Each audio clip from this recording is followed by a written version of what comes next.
Poem for Paul Clay's Perseus, the triumph of wit over suffering.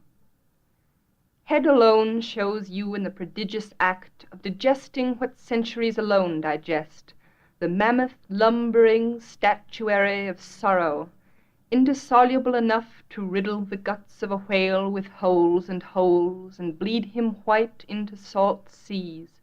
Hercules had a simple time rinsing those stables. A baby's tears would do it, but who'd volunteer to gulp the Laocoon, the dying Gaul, and those innumerable pietas festering on the dim walls of Europe's chapels, museums, and sepulchres? You who borrowed feathers for your feet, not lead, not nails, and a mirror to keep the snaky head in safe perspective, could outface the Gorgon grimace of human agony.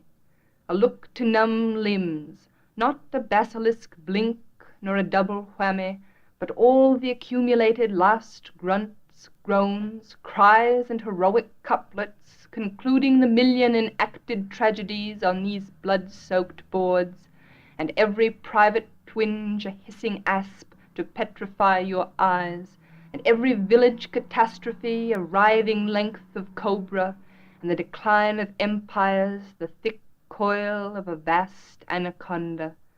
Imagine the world fisted to a fetus head, ravined, seamed with suffering from conception upwards, and there you have it in hand. Grit in the eye or a sore thumb can make anyone wince, but the whole globe expressive of grief turns gods like kings to rocks.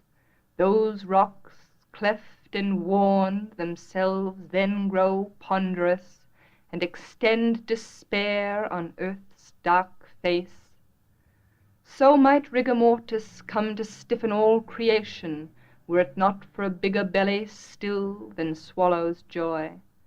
You enter now, armed with feathers to tickle as well as fly, and a fun-house mirror that turns the tragic muse to the beheaded head of a sullen doll, one braid a bedraggled snake, hanging limp as the absurd mouth hangs in its lugubrious pout.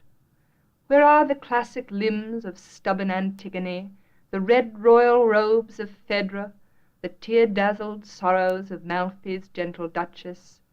Gone in the deep convulsion gripping your face, muscles and sinews bunched, victorious, as the cosmic laugh does away with the unstitching, plaguey wounds of an eternal sufferer. To you, Perseus, the palm, and may you poise and repoise until time stop the celestial balance which weighs our madness with our sanity.